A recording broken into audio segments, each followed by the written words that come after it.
नमस्कार दोस्तों। आप इस टाइम लॉ सिवाय लॉ स्टडी पॉइंट पे हैं। पिछले सेशन में मैं आपको एविडेंस एक्ट में स्वीकृति से संबंधित प्रावधान बताए गए थे, जिसमें सेक्शन 23 जो है वो रह गया था। आज उसको कंप्लीट कराते हुए सेक्शन हम स्वीकृति से संबंधित फैक्ट हम बताएंगे और सेक्शन भी बताएंगे। इससे पूर्व हम आपको थोड़ा रिवाइज करा दें। ये जो हमने सेक्शन एविडेंस एक्ट में पूर्व करवा चुके हैं, इसमें हम आपको थोड़ा हल्का सा रिवाइज करा दें कि सेक्शन में क्या क्या है। इससे आपको रिवीजन होता रहेगा और हमें भी याद कोई दिक्कत नहीं आएगी एग्जाम के टाइम पे। एविडेंस एक्ट हम पढ़ रहे हैं, 1872 का पढ़ रहे हैं। ठीक है, सेक्शन हमने 3 से लेके और अभी तक 22A तक करवा दिया हमने। अब सेक्शन आज 23 से स्टार्टिंग करना है। सेक्शन हम 23 लिख दे रहे हैं यहाँ पर। सेक्शन 23 से आज स्टार्टिंग करना है। अब वो करेंगे हम कहाँ तक?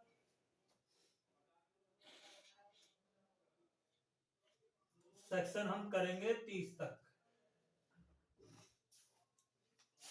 सेक्शन 23 जो पार्ट जो है वो स्वीकृति का है। 24 से लेके 30 तक का पार्ट है वो संस्वीकृति से संबंधित है।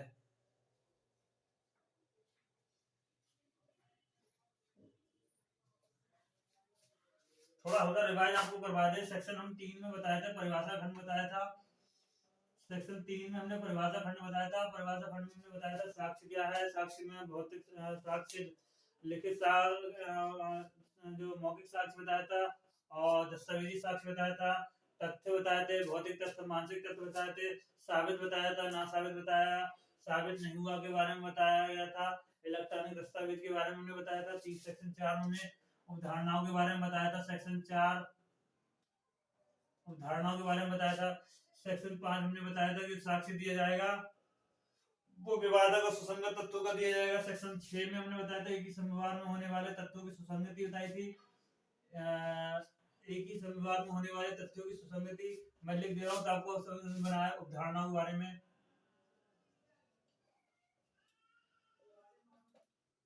बताया था। विवादक सुसंगत तत्व का दिया जाएगा साक्ष्य, विवादक और सुसंगत तत्वों का दिया जाएगा। 6 में बताया था एक ही संविवाद के भाग।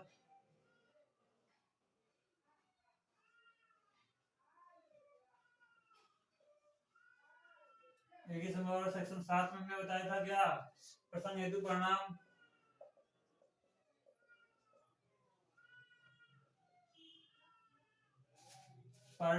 परिणाम।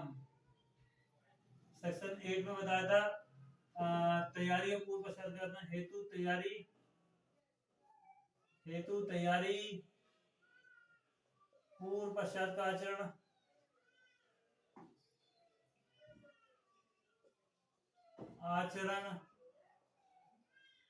सेक्शन 9 में बताया था जो विवादक सुसंगत तत्व के स्पष्टीकरण है या पुनर्स्थापन के लिए आवश्यक है।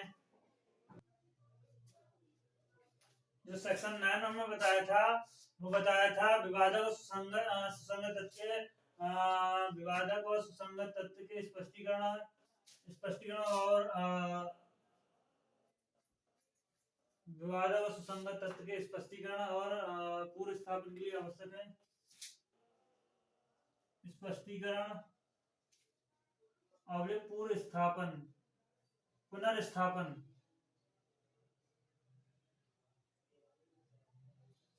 स्थापन के लिए आवश्यक है। इसे हमने बताया था जो स्नातक परीक्षा से संबंधित तथ्य था। सेक्शन हमने 10 कराया था। सेक्शन 10 हमने कराया था। सेक्शन 10 में हमने जो बताया, सेक्शन 10 हमने बताया था, कोई बता रहा है क्या? सेक्शन 10 में हमने बताया था सामान्य परिकल्पनाओं के बारे में, षड्यंत्रकारी। 10 में षड्यंत्रकारियों द्वारा कही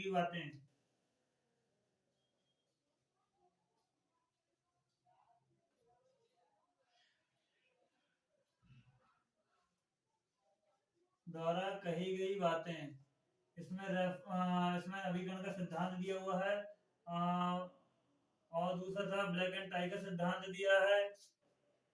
सेक्शन 10 में षड्यंत्रकारी द्वारा कही गई बातें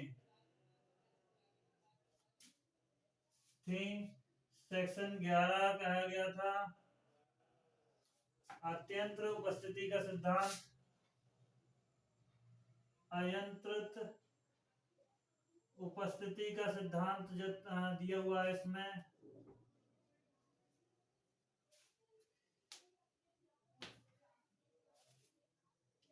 जो दिया है स्वीकृति के बारे में दिया गया है, जो अन्यथा सुसंगत नहीं है वो कब सुसंगत होंगे, वो धारा 11 में बताया गया है। अन्यथा सुसंगत नहीं है वो कब सुसंगत हो, धारा 11 में अत्यंत उपस्थिति का सिद्धांत दिया जाए, पीली एलिवाई का बताया गया है सिद्धांत में, और ऊपर अधिकरण का सिद्धांत बताया गया है, और अधिकरण का सिद्धांत बताया गया था, और पीली एलिवाई का सिद्धांत इसमें सेक्शन 11 में बताया गया है। और दूसरी बात जो बताई गई थी, मैंने आपको बताई थी इसमें सेक्शन 10 में ब्लैक एंड टाइगर भी सिद्धांत बताया था। सेक्शन 12 जो था नुकसानी निर्धारण करने का भी था, नुकसानी निर्धारण वाला। सेक्शन 13 की बात कर रहे थे, अगर रूढ़ी या अधिकार प्रसंगत हो, रूढ़ी अधिकार अधिकार 14 में मन या शरीर,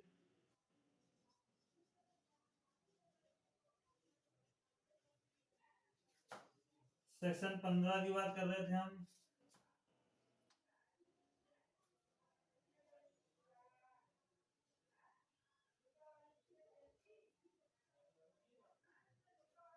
सेक्शन 15 की बात कर रहे थे हम, सेक्शन 15 की बात कर रहे थे, तो वो कोई कार्य आकस्मिक है या साहस से,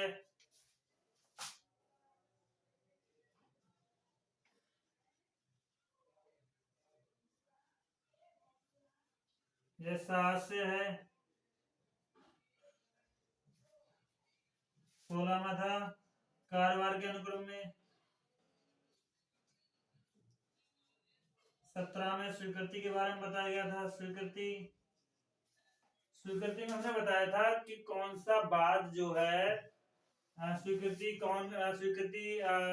क्या है, इसकी डेफिनेशन 17 में बताई गई है, और संस्वीकृति की डेफिनेशन कहीं नहीं बताई गई है। स्वीकृति और संस्वीकृति में जो तथ्य है वो लगभग सेम ही है। स्वीकृति सिविल मामलों में होती है और संस्वीकृति क्रिमिनल मामलों में होती है। स्वीकृति 2 प्रकार की होती है, न्यायिक स्वीकृति और न्यायोत्तर स्वीकृति। और स्वीकृति किन मामलों में होगी, विवादित सुसंगत मामलों में होगी। स्वीकृति अभिव्यक्त रूप से, मौन रूप से भी दी जा सकती है। और 18 में हमने बताया था स्वीकृति कौन देगा, 19 में बताया परा व्यक्ति द्वारा स्वीकृति, परा व्यक्ति कौन देगा, 18 में कौन देगा। 20 में बताया गया रेफरी के सिद्धांत यानी अभिव्यक्त व्यक्ति द्वारा स्वीकृति। 21 की बात करी थी, 22 की बात करी और 22A की बात करी थी हमने। 21 की में हमने बताया था जो स्वीकृति जो है स्वीकृति पक्षकारों द्वारा, पक्षकारों को किसके विरुद्ध किसके द्वारा की जाएगी और किसके विरुद्ध पड़ी जाएगी, किसके द्वारा कही जाएगी और किसके द्वारा पड़ी जाएगी। स्वीकृति में इसमें बताया था विरुद्ध साक्ष्य में पड़ी जाएगी, स्वीकृति उस व्यक्ति के विरुद्ध साक्ष्य में पड़ी जाएगी जिसने इसको किया है। 2 बातें कही थी, जिसने इसको किया है, उसके विरुद्ध साक्ष्य में पड़ी जाएगी। दूसरी बात, स्वीकृति उसके द्वारा साबित नहीं की जाएगी जिसने इसको किया है।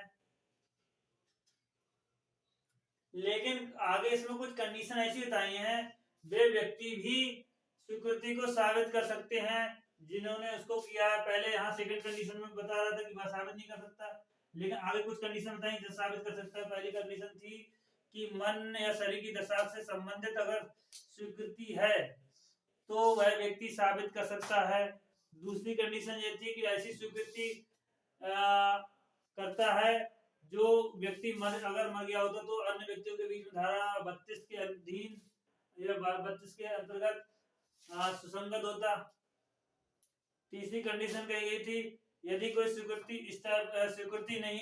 के रूप में नहीं है, लेकिन धारा 5 से 6 से 55 तक के बीच में सुसंगत है, तो धारा वो तो उसकी स्वीकृत तो साबित कर सकता है वो। स्वीकृति इस प्रकार की स्वीकृति के रूप में नहीं है, लेकिन धारा स्वीकृति इस प्रकार की है, स्वीकृति नहीं है, जो धारा 6 से लेकर 55 तक वर्णित है। धारा 22 की बात कर रहे थे। धारा 22 में बताया गया दस्तावेजी साक्ष्य, दस्तावेज दस्तावेज के संबंध में मौखिक साक्ष्य कब दिया जाएगा? जब दस्तावेज का असली होना प्रसंगत हो। और इलेक्ट्रॉनिक से संबंधित धारा जो गई थी 22 ये दी गई थी। अब सेक्शन 23 की हम बात कर रहे हैं। सेक्शन 23 में बताया गया है कि सिविल मामलों में की गई संस्वीकृति, सिविल मामलों में की गई संस्वीकृति जो है, सिविल मामलों में की गई संस्वीकृति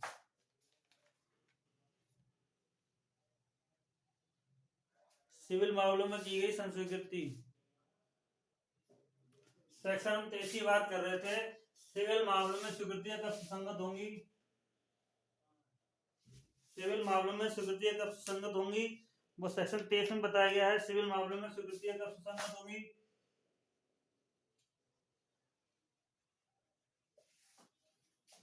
स्वीकृतियां कब सुसंगत होंगी? यदि स्वीकृति इस शर्त के साथ की गई है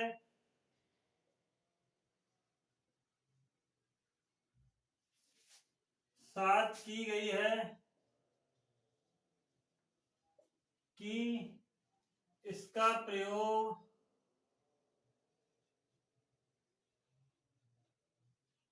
साक्ष्य में नहीं किया जाएगा।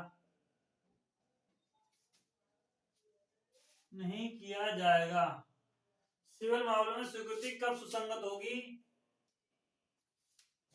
सिविल मामलों में स्वीकृतियां कब सुसंगत होंगी? जब स्वीकृतियां इस शर्त के साथ की गई हैं कि इसका प्रयोग साक्ष्य में नहीं किया जाएगा, या न्यायालय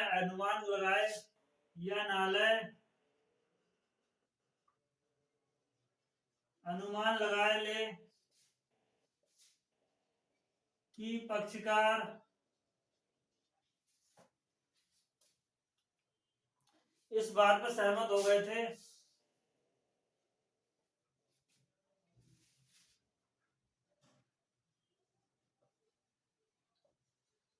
कि साक्ष्य में नहीं पढ़ा जाएगा, साक्ष्य में नहीं पढ़ा जाएगा। दो बातें हैं। सिविल मामलों में प्रकृति कब सुसंगत होगी? जब स्वीकृति इस शर्त के साथ की गई हो कि इसका प्रयोग साक्ष्य में नहीं किया जाएगा, या न्यायालय अनुमान लगा ले कि पक्षकार इस बात पर सहमत हो गए थे कि साक्ष्य में नहीं पढ़ा जाएगा। यह धारा जो है प्रतिकूल प्रभाव के स्वीकृति है। यह धारा बिना प्रतिकूल प्रभाव के स्वीकृति है। यह धारा जो है बिना प्रतिकूल प्रभाव के स्वीकृति है। यह धारा जो है बिना प्रतिकूल प्रभाव की स्वीकृति है और इसे साक्ष्य के रूप में नहीं पढ़ा जाता है।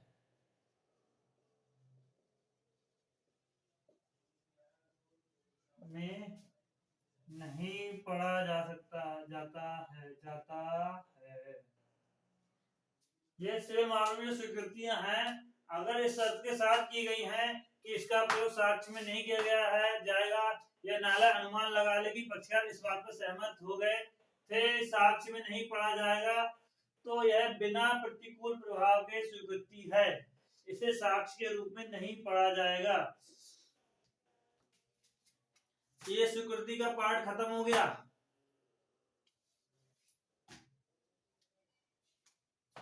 इसी के साथ में 53 के साथ सेक्शन 58 हम बता देते हैं। सेक्शन 58 छोटा सा है। इसमें बताया गया है जो तथ्य स्वीकृत कर लिया गया है उसके संबंध में साक्ष्य नहीं दिया जाएगा।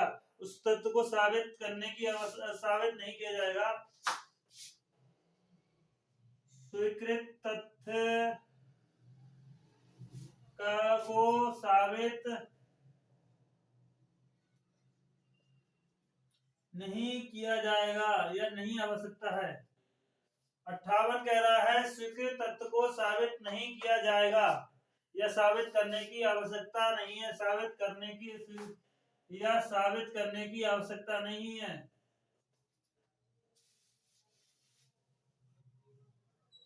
आवश्यकता नहीं है।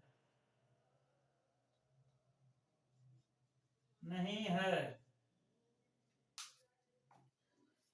सेक्शन 58 की बात कर रहे हैं। 23 के साथ 58 हम इसलिए पढ़ा रहे हैं कि पहले स्वीकृति की बात कर रहे हैं और इसीलिए 58 उठा लिए। जो स्वीकृत तत्व हो जाते हैं तो उन्हें साबित करने की आवश्यकता नहीं है, उन्हें साबित नहीं किया जाएगा। सेक्शन 58 कह रहा है। अब सेक्शन 58 स्वीकृति से संबंधित आधार माने गए हैं। स्वीकृतियों के निम्न आधार हैं। स्वीकृतियों के आधार भी हम सेक्शन 23 के साथ में स्वीकृतियों के आधार भी बता दें। हम ये इसलिए बता रहे हैं ताकि क्वेश्चन कभी एग्जाम में पूछ लेता है। स्वीकृति के आधार है। स्वीकृति हमेशा सत्य के साक्ष्य के रूप में की जाती है या विरोधात्मक तथ्यों के रूप में स्वीकृत की जाती है, साक्ष्य के रूप में स्वीकृत की जाती है या सबूत का अभित्तेजन करती है।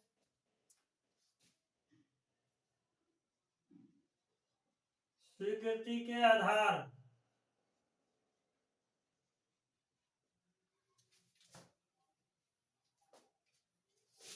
स्वीकृति जो है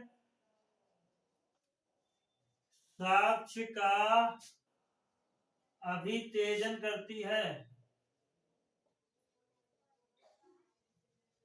पहली चीज स्वीकृति साक्ष्य का अब सबूत का या साक्ष्य का अधिक तेजन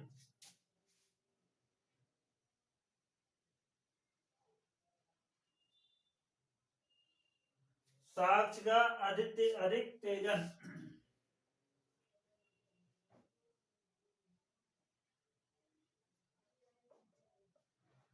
साक्ष्य का अधिक तेजन करती है।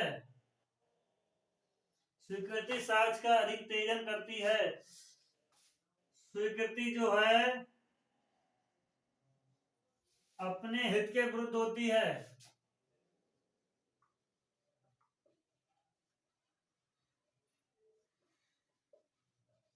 दूसरी चीज स्वीकृति जो है अपने हित के विरुद्ध होती है। स्वीकृति जो है सत्य के साक्ष्य के रूप में होती है।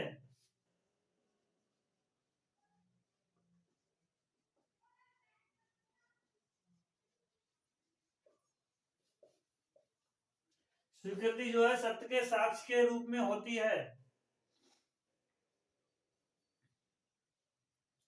और स्वीकृति जो है विरोधात्मक कथनों के साक्ष्य के रूप में होती है।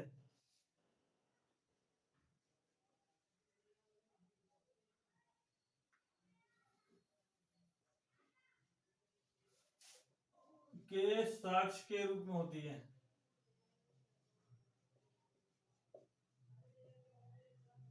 इसका स्क्रीनशॉट ले लो। स्वीकृति के आधार 4 हैं। कभी कभी स्वीकृति का आधार पूछ लेता है एग्जाम में। स्वीकृति का आधार है स्वीकृति साक्ष्य का अधितेजन करती है, पहली चीज। दूसरी चीज है स्वीकृति अपने हित के विरुद्ध होती है। तीसरी बात स्वीकृति सत्य के साक्ष्य के रूप में होती है। चौथी बात स्वीकृति विरोधाभास कथनों के साक्ष्य के रूप में होती है। अब हम सेक्शन उठा के देखेंगे। सेक्शन इसमें इंपॉर्टेंट बातें हैं। स्वीकृति से संबंधित इंपॉर्टेंट बातें जो हैं वो हम आपको और बता दे रहे हैं। इंपॉर्टेंट बात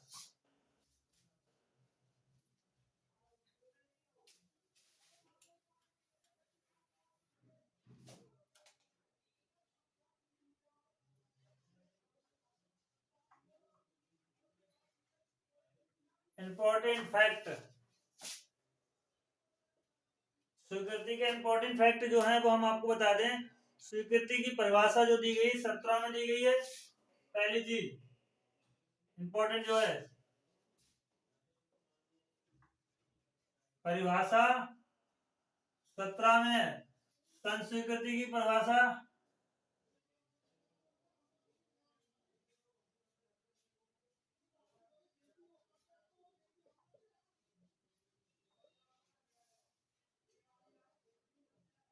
भाषा कहीं भी नहीं दी गई है।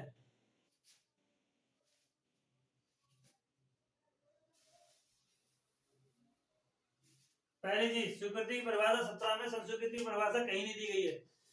स्वीकृति दीवानी मामले में होती है,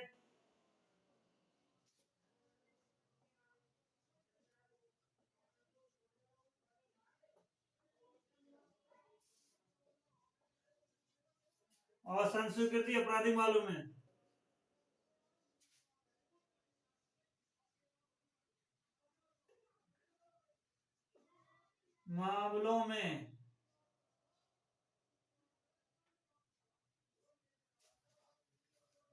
स्वीकृति दीवानी मामलों में होती है, संस्वीकृति आपराधिक मामलों में होती है।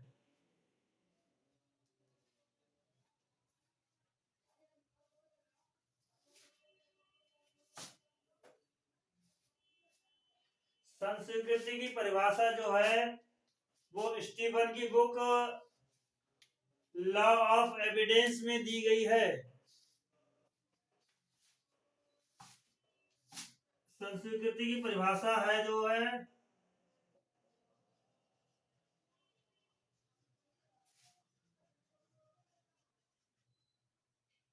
Law of evidence,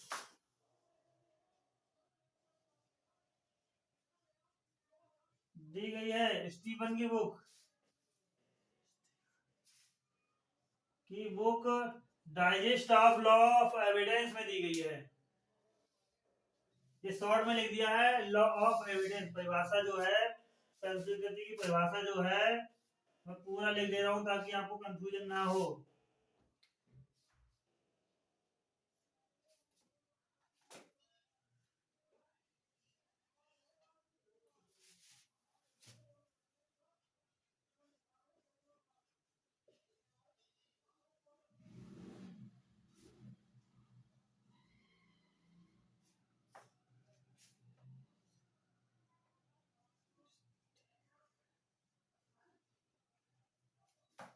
James Stephen की books digest of law of evidence में दी गई है,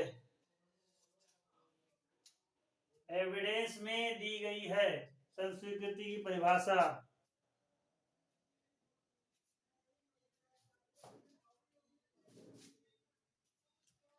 और संस्कृति के जितने भी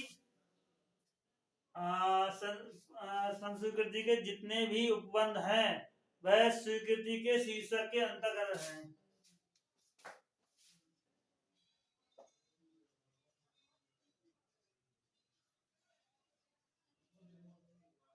जितने भी उपबंध हैं वह स्वीकृति के शीर्षक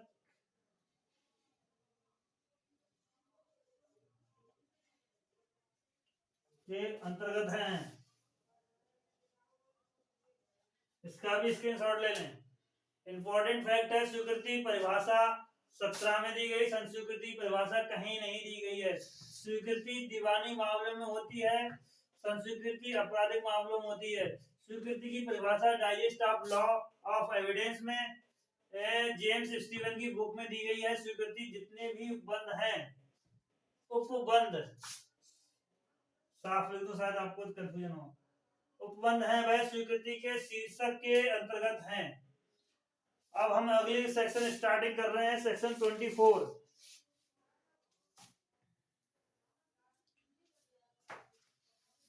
अब इससे पूर्व हम आपको बता दें, जो digest of law of evidence में जो डेफिनेशन दी गई है वो दी गई है कि स्वीकृति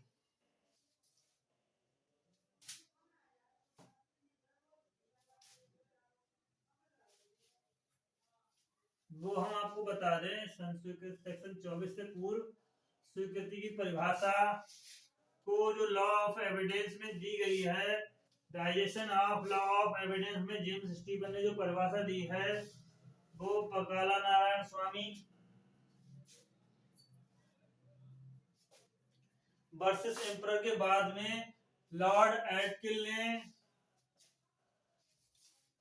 उक्त परिभाषा को मानने से इनकार कर दिया और कहा परिभाषा ऐसी स्वीकृति ऐसी होनी चाहिए जो अपराध के पूर्ण सभी तथ्यों को लगभग स्वीकृत कर ले।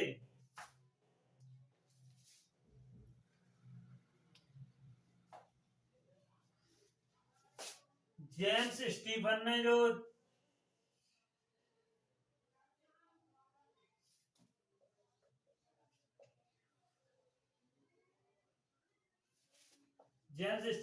परिभाषा अपनी digest of law of evidence में जो परिभाषा दी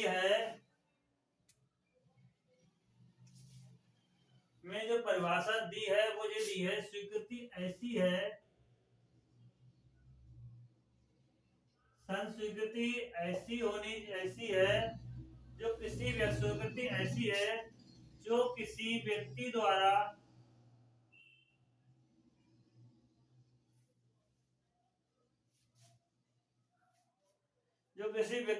की गई है जिस पर अपराध का आरोप है, की गई है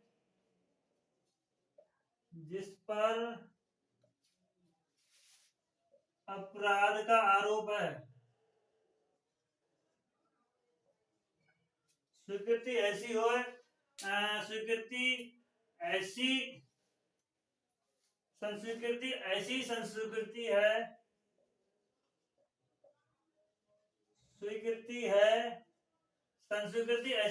है जो किसी व्यक्ति द्वारा की गई है जिस पर अपराध का आरोप है, जो अनुमान इंगित करती है कि उसने अपराध किया है।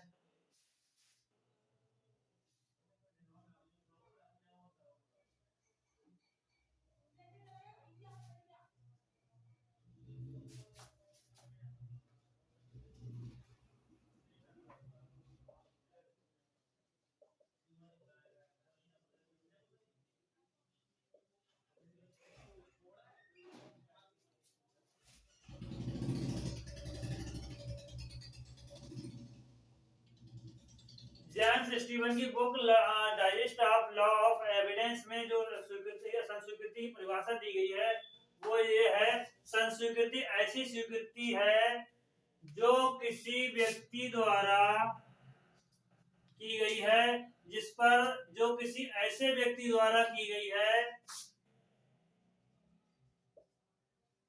जिस पर अपराध का दो आरोप है, जो अनुमान इंगित करती है कि अपराध उसी ने किया है। इस परिभाषा को प्रीवी काउंसिल ने सन 1939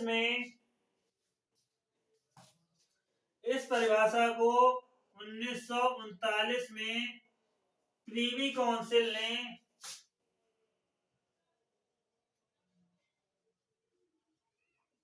ने पकाला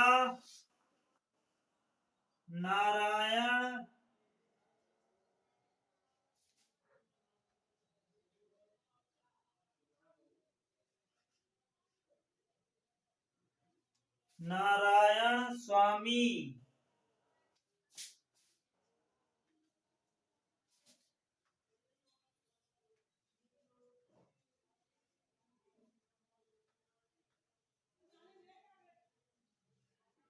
वर्सेस एम्परर के बाद में उक्त परिभाषा को मानने से इनकार कर दिया।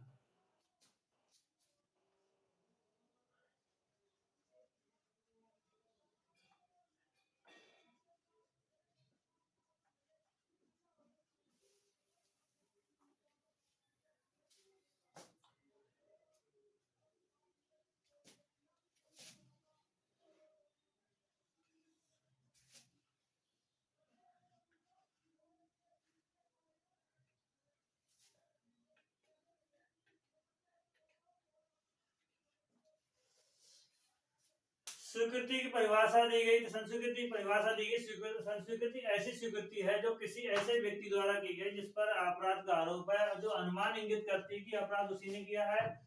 इसी परिभाषा को 1939 में प्रीवी काउंसिल ने पकाला नारायण स्वामी में जस्टिस एटकिन ने परिभाषा को मानने से इनकार किया और एक नई परिभाषा दी कि स्वीकृति ऐसी होनी चाहिए, स्वीकृति ऐसी होनी चाहिए जिससे अपराध की करीब करीब स्वरूप दोषपूर्ण रूप अपराध का दोषपूर्ण रूप से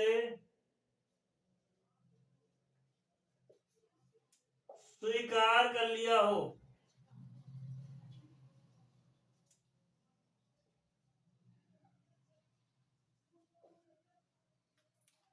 संस्कृति जेम्स स्टीवन ने digest of law of evidence में जो परिभाषा संस्कृति की दी है, वो संस्कृति ऐसी स्वीकृति है जो किसी ऐसे व्यक्ति द्वारा की गई है। स्वीकृति स्वीकृति है जो किसी ऐसे व्यक्ति द्वारा की गई है जिस पर अपराध का आरोप है, और ऐसी स्वीकृति से ऐसा अनुमान निकलता है कि अपराध उसी ने किया है। इस परिभाषा को 1939 में प्रीवी काउंसिल के जस्टिस एटकिन ने पकाला नारायण स्वामी वर्सेस एम्परर में उक्त परिभाषा को मानने से इनकार कर दिया और एक नई परिभाषा दी कि संस्वीकृति ऐसी स्वीकृति है जिसमें अपराध के दोष को पूर्ण रूप से स्वीकार कर लिया हो। दोष को पूर्ण रूप से स्वीकार कर लिया हो और करीब आरोप के सभी तथ्यों को स्वीकार कर लिया हो और करीब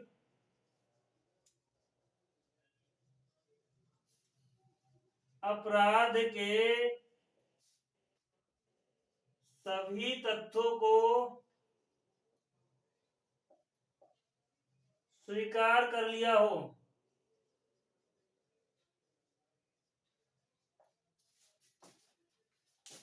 जस्टिस एटकिन ने जो परिभाषा दी वो स्वीकृति ऐसी संस्कृति है जिसमें अपराध का दोष को पूर्ण रूप से स्वीकार कर लिया हो और करीब अपराध के सभी तथ्यों को स्वीकार कर लिया हो।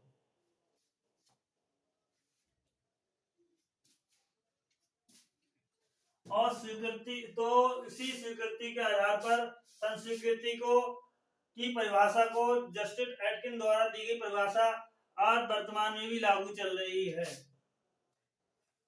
संस्वीकृति ऐसी होनी चाहिए जिससे अपराध के दोषपूर्ण कार्य या दोषपूर्ण रूप से स्वीकार कर लिया हो और अपराध के सभी तथ्यों को करीब स्वीकार कर लिया हो, तो ऐसी स्वीकृति संस्वीकृति कही जाएगी।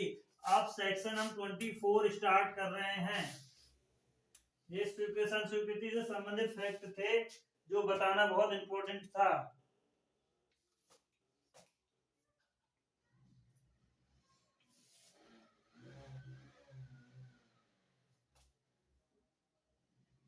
संस्वीकृति जो है वो आपराधिक मामले में मानी जाती है, सिविल मामले में नहीं।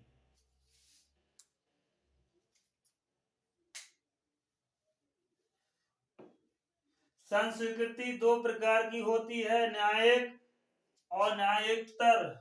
संस्वीकृति भी दो प्रकार की होती है। संस्वीकृति जो होती है दो प्रकार की होती है, एक न्यायिक और एक न्यायोत्तर। न्यायिक स्वीकृति जो है वो न्यायालय के अंदर की जाती है और न्यायोत्तर स्वीकृति किसी व्यक्ति से की जाती है, बाहर किसी व्यक्ति से की जा सकती है।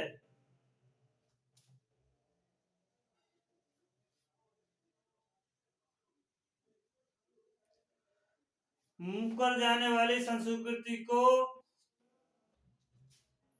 प्रत्यासारी संस्कृति कहा जाता है।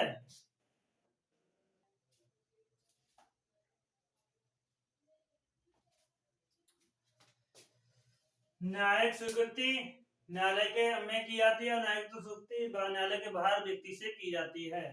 अब जो स्वीकृति मुकर जाने वाली स्वीकृति जो है उसको प्रत्याहारी स्वीकृति भी कहते हैं। मुकर जाने वाली यानी एक बार तो कहीं अपनी बात से मुकर जाता है उसे बोलते हैं मुकर जाने वाली स्वीकृति। मुकर जाने वाली स्वीकृति को प्रत्याहारी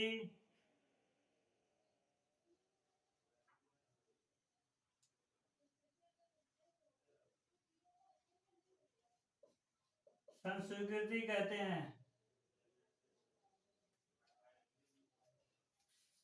मुकर जाने वाली स्वीकृति को प्रत्याहारी स्वीकृति कहते हैं। सेक्शन 24 कह रहा है चाहे स्क्रीनशॉट ले लो उसका।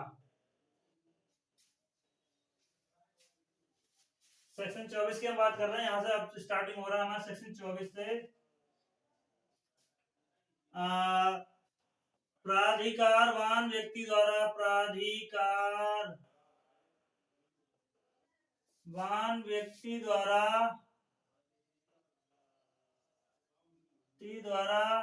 धमकी,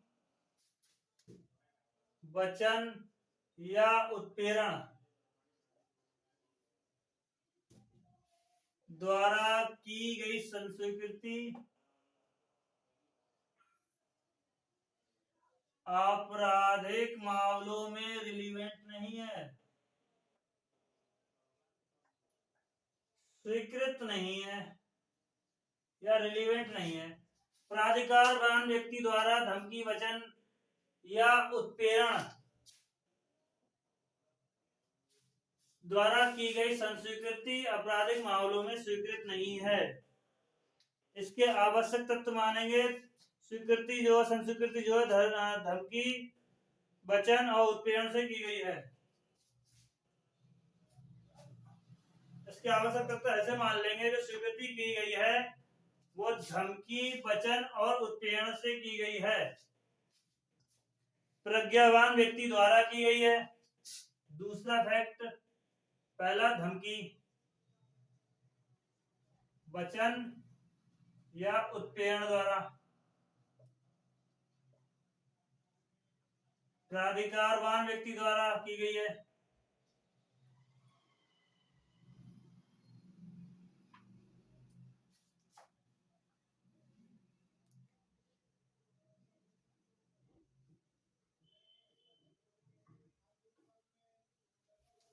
यह है उसके आरोप के विरुद्ध में की गई है।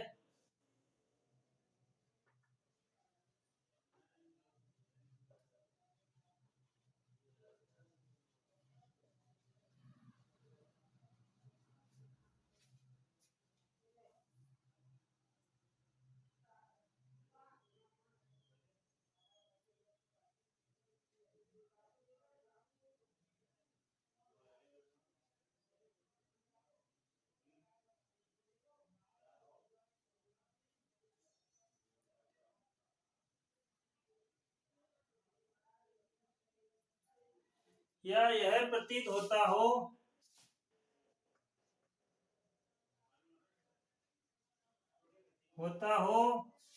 कि किसी को ऐच्छिक रूप से लाभ मिलता हो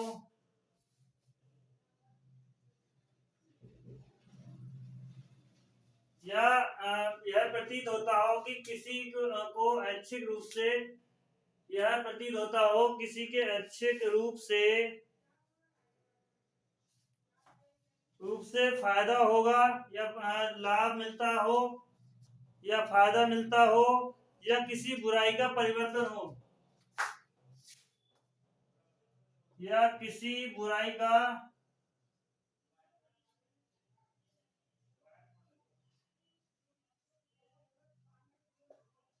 परिवर्तन होता हो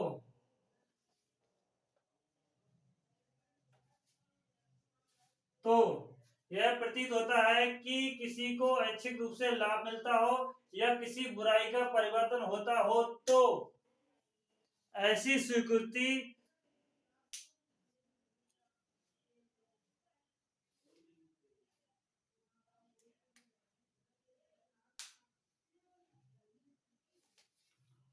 स्वीकृत नहीं मानी जाएगी। ऐसी स्वीकृति स्वीकृत नहीं मानी जाएगी।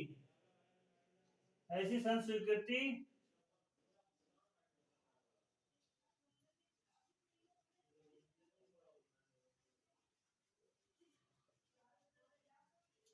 यदि स्वीकृति संस्वीकृति जो है वो धमकी, वचन या प्रेरणा से प्राधिकार व्यक्ति द्वारा या उसके आरोप या विरोध में की गई है, यह उसके आरोप के विरोध में की गई है, यह उसके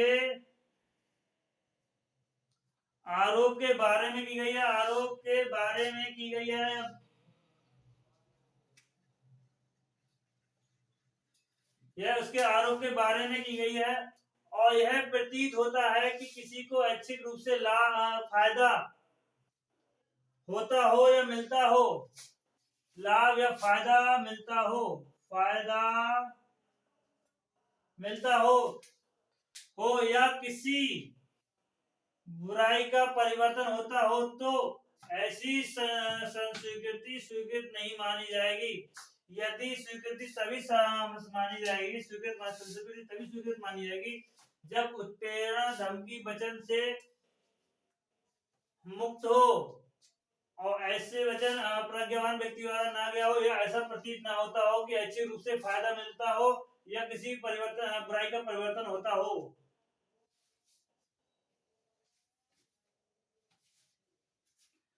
सेक्शन 24 के साथ 28 हम इसलिए करवा दे रहे हैं, प्राधिकारवान व्यक्ति द्वारा धमकी, वचन या उत्प्रेरण द्वारा की गई संस्वीकृति आपराधिक मामले में स्वीकृत नहीं मानी जाएगी, स्वीकृत नहीं मानी जाएगी।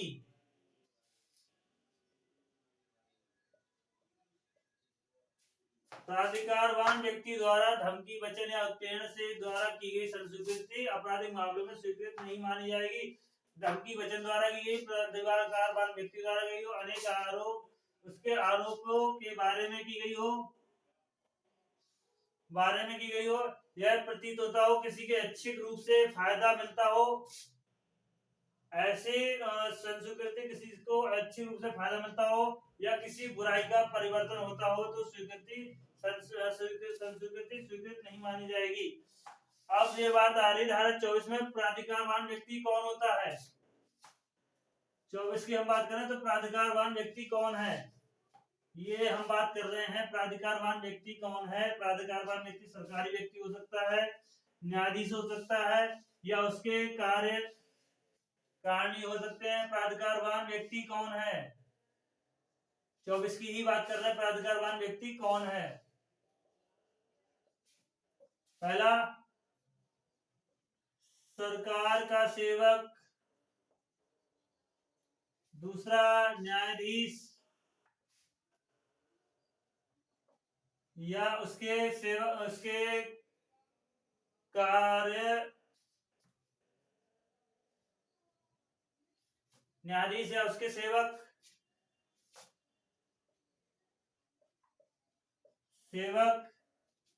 तीसरा लिपिक, पुलिस अधिकारी,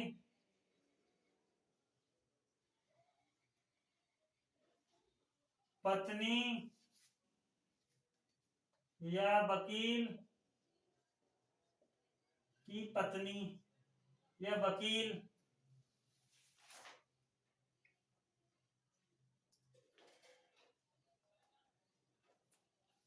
या पुलिस जेल के पुलिस जेल के प्राधिकारी,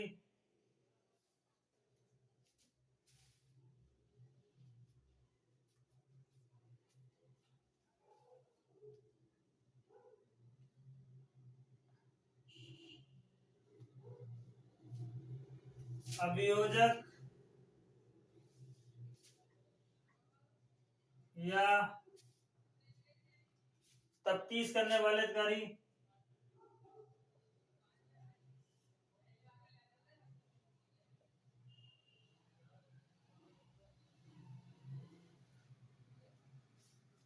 ऐसे अधिकारी भी ऐसे व्यक्ति भी हो सकते हैं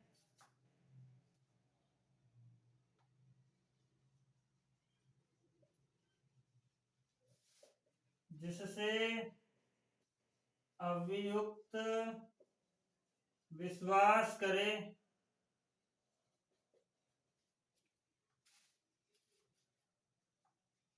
कि उक्त व्यक्ति अभियोजन को प्रभावित कर सकता है, अभियोजन को प्रभावित कर सकता है।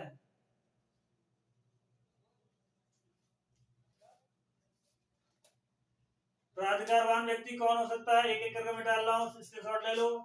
सरकार का सेवक हो सकता है, न्यायाधीश या उसके सेवक हो सकते हैं, लिपिक, पुलिस अधिकारी, वकील, लिपिक, पुलिस अधिकारी, वकील या पुलिस जेल के प्राधिकारी, अभियोजक, तफ्तीश करने वाले अधिकारी या उनकी पत्नी,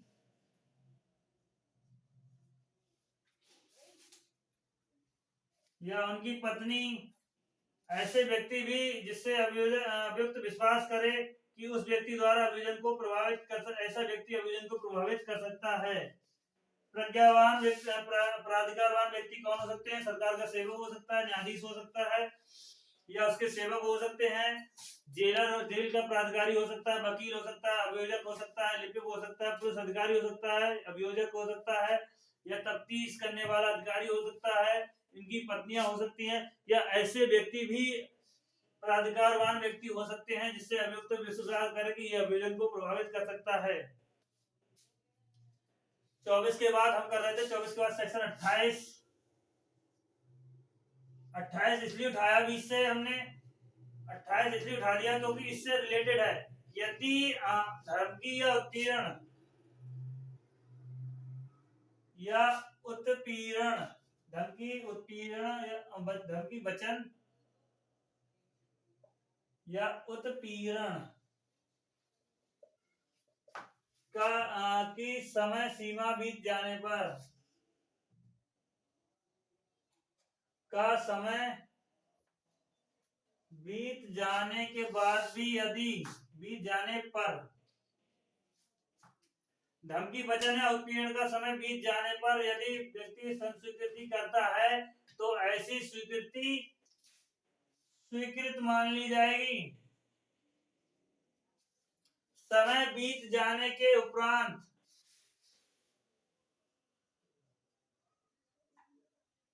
संस्वीकृति करता है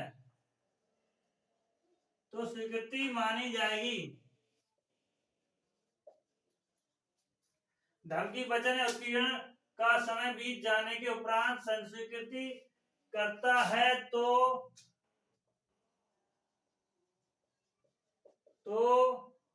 स्वीकृति मानी जाएगी।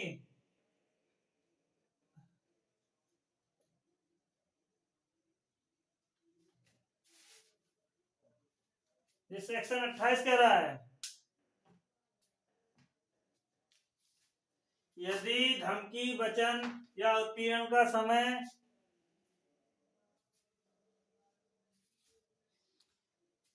बीत गया है या समाप्त हो गया है तो संस्वीकृति करता है तो स्वीकृत मानी जाएगी। धारा 24 के प्रभाव समाप्त हो जाने के बाद संस्वीकृति की जाती है तो सुसंगत होगी। धमकी, वचन, उत्पीड़न का समय बीत जाने या समाप्त हो जाने पर संस्वीकृति की जाती तो स्वीकृत मानी जाएगी। धारा 28 कह रही है। 24 के बाद 28। अब सेक्शन 25 की हम बात करें। सेक्शन 25 में क्या कह रहा है? सेक्शन 25 जो कह रहा है, सेक्शन 25 में बताई गई है कि पुलिस ऑफिसर से की गई संस्वीकृति का साबित ना किया जाना।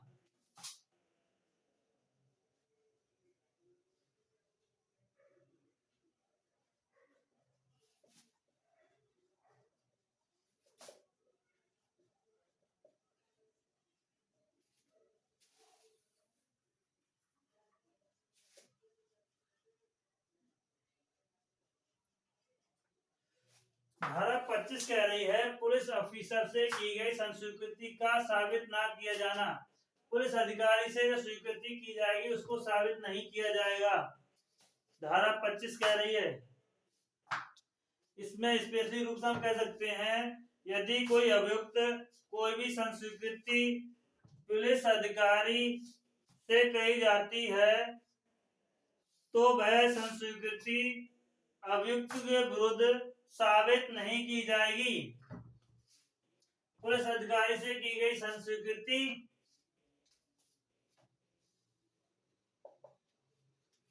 का अभियुक्त के विरुद्ध साबित नहीं किया जाएगा। इसमें पुलिस ऑफिसर के अंतर्गत कौन आते हैं? पुलिस अधिकारी कौन होंगे?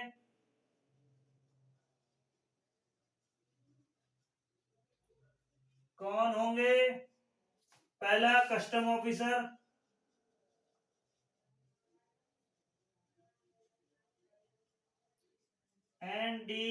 एनडीपीएस के पुलिस अधिकारी।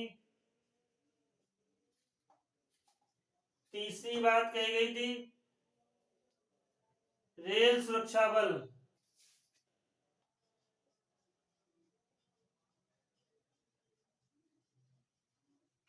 रेल सुरक्षा बल के अधिकारी।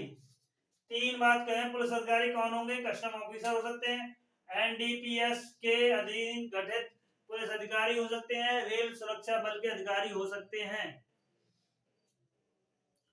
पुलिस अधिकारी कौन होंगे? कस्टम ऑफिसर, एनडीपीएस के पुलिस अधिकारी, रेलवे सुरक्षा बल के अधिकारी। चाहे तो स्क्रीनशॉट ले लें इसका भी। सेक्शन 26 की बात कर रहे हैं।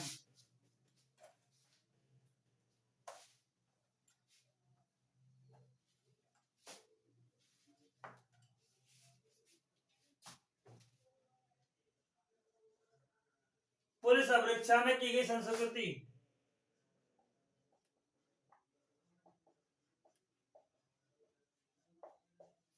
की गई संस्वीकृति। यदि कोई अभियुक्त पुलिस अभिरक्षा में संस्वीकृति करता है तो उसके विरुद्ध साक्ष्य में साबित नहीं की जाएगी। धारा 27।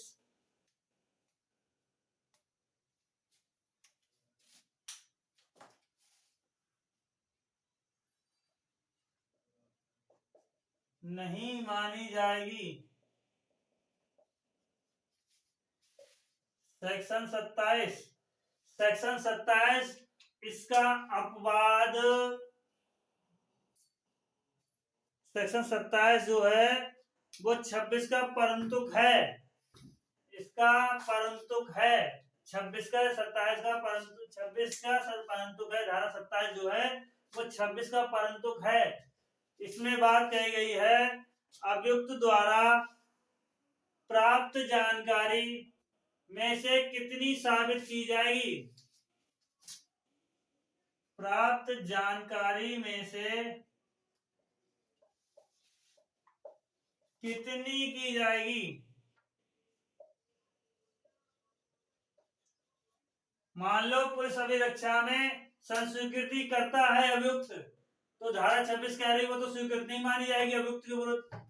लेकिन 27 कह रही है इसके परंतुक के रूप में है, वो कह रही है अभियुक्त जो अभिरक्षा में है उसने संस्वीकृति की है उसमें कितना भाग साबित माना जाएगा?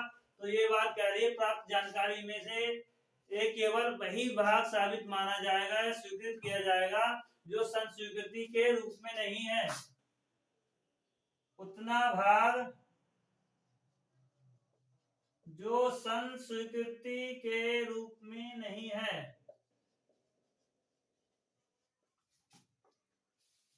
नहीं है। उदाहरण हम ले ले का एक अभियुक्त है पुलिस ऑफिसर से कहता है कि उसने खा की हत्या की। का पुलिस ऑफिसर से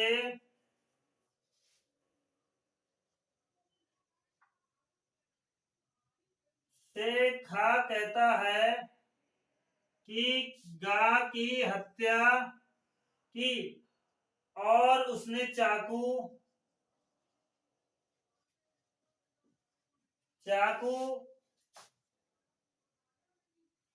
पेड़ के नीचे छिपाया, इस पेड़ के नीचे छिपाया।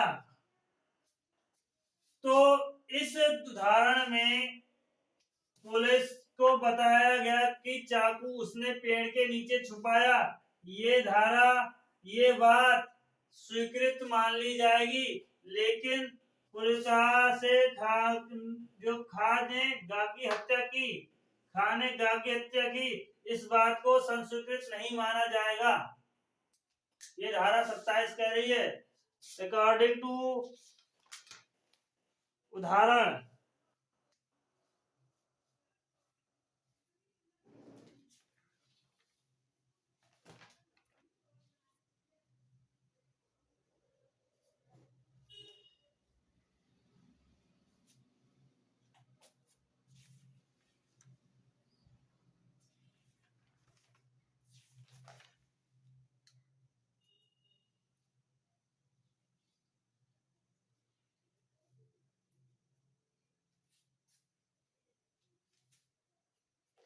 धारा 29 की बात कर रहे हैं।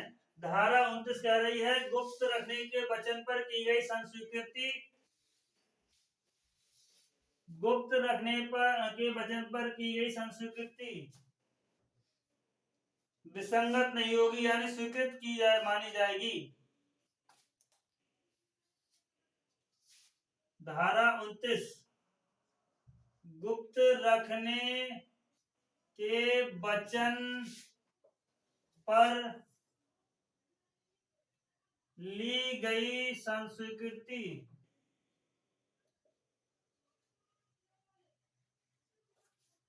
गुप्त रखने के वचन पर ली गई संस्वीकृति विसंगत नहीं होगी।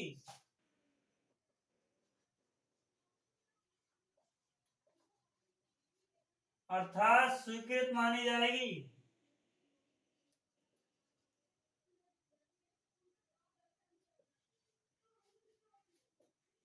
ये धारा 29 कह रही है कि गुप्त रखने के वचन पर ली गई संस्वीकृति विसंगत नहीं मानी जाएगी, स्वीकृत मानी जाएगी। इसमें जो बात कही गई है, गुप्त रखने के वचन पर की गई है, वचन पर प्रवचना द्वारा की गई है,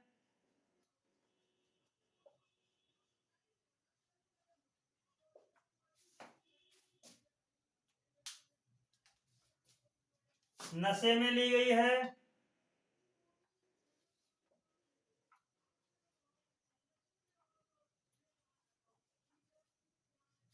प्रश्नों के उत्तर में ली गई है,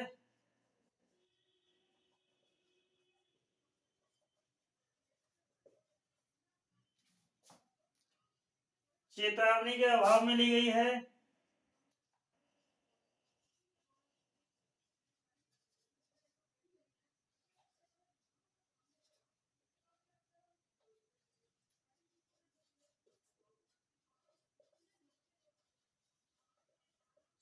सुस्वीकृत है। गुप्त रखने के वचन पर ली गई संस्वीकृति विसंगत नहीं होगी, स्वीकृत मानी जाएगी। ऐसी स्वीकृति गुप्त रखने के वचन पर ली गई है, प्रवचना के द्वारा की ली गई है, नशे में ली गई है, प्रश्नों के उत्तर में ली गई, चेतावनी के अभाव में ली गई स्वीकृति, वो धारा 29 में सुसंगत है। और धारा 30 जो कह रही है, फोटो खींच लो चाहे इसका, धारा 30 जो कह रही है, खींच लिया फोटो, ठीक। धारा 30 जो कह रही है, सह अभियुक्त द्वारा की गई संस्वीकृति,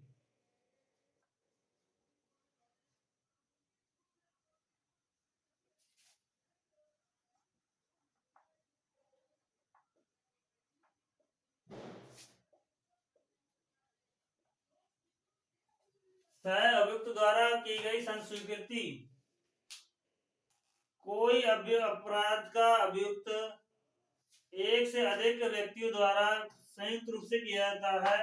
कोई अपराध एक से अधिक अभियुक्तों द्वारा किया जाता है तो संयुक्त रूप से विचारण हो रहा है, तब सह अभियुक्त द्वारा की गई स्वीकृति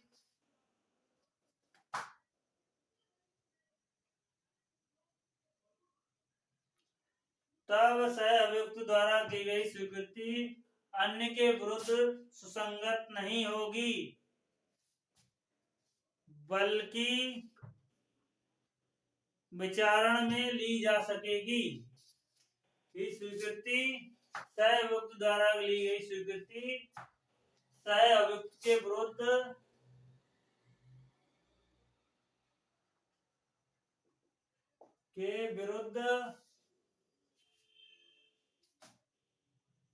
सुसंगत नहीं है या स्वीकृत नहीं मानी जाएगी,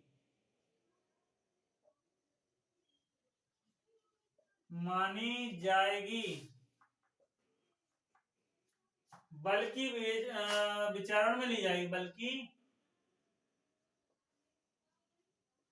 विचारण में ली जा सकती है। बस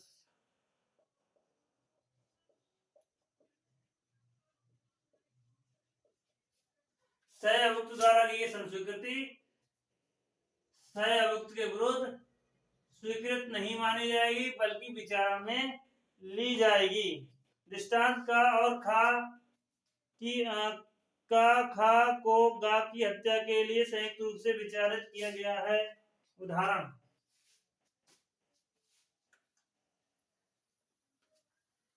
का खा को संयुक्त रूप से विचारण के लिए किया गया। का खा को गा की हत्या के लिए विचारण किया गया है। का ने स्वीकृत कर लिया, मैंने गा को मारा, तो ऐसी स्वीकृति जो है का के विरुद्ध तो स्वीकृत मानी जाएगी। स्वीकृति का के विरुद्ध स्वीकृत मानी जाएगी, लेकिन खा के विरुद्ध सुसंगत या स्वीकृत नहीं मानी जाएगी, बल्कि विचारण में ली जा सकेगी। इसमें फेमस केस है Kashmira Singh of state of Madhya Pradesh.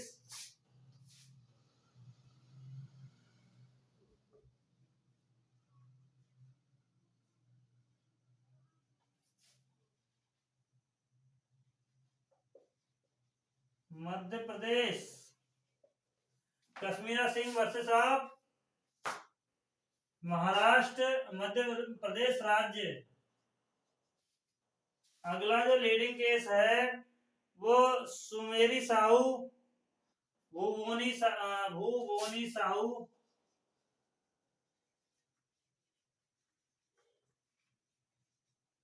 Sahu versus Punjab राज्य।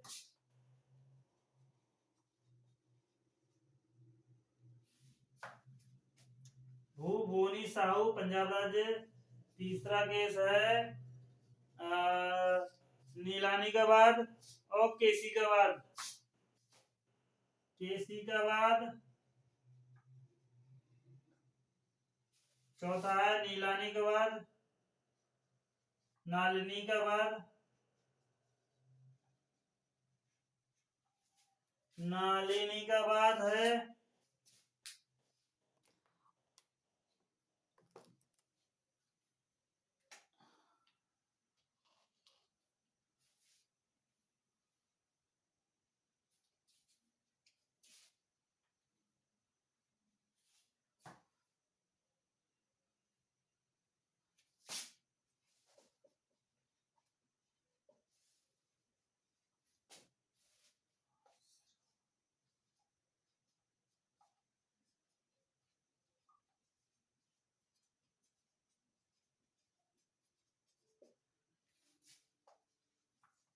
सेक्शन 30 से सहअभियुक्त द्वारा की गई संस्कृति के बारे में धारा जो है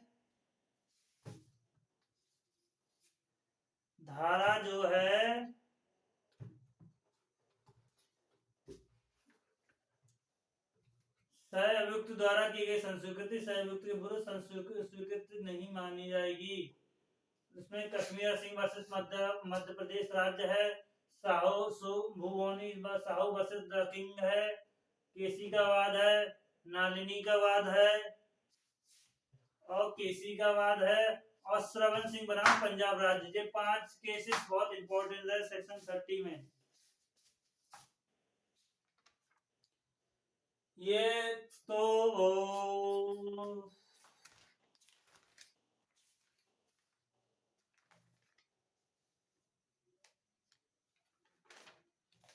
ये तो था सुसंगति के बारे में चैप्टर। अब आगे आपको हम सेक्शन 32 से लेके 40 तक हम करवाएंगे। 32 से लेके कल अगले सेशन में हम 32 से लेकर 40 तक करवाएंगे। इसके बाद अधिकतम आगे बढ़ाने की कोशिश करेंगे। तब तक के लिए बाय बाय, धन्यवाद। बहुत सेशन लंबा हो गया है, लंबे सेशन के लिए माफी चाहूंगा क्योंकि टॉपिक इतना बड़ा था। इस चैनल को ज्यादा शेयर करें, सब्सक्राइब करें। तब तक के लिए धन्यवाद। और अपने दोस्तों को भी बताएं कि लॉ स्टडी पॉइंट पर यूके एपीओ का बैच स्टार्ट हो गया है। धन्यवाद।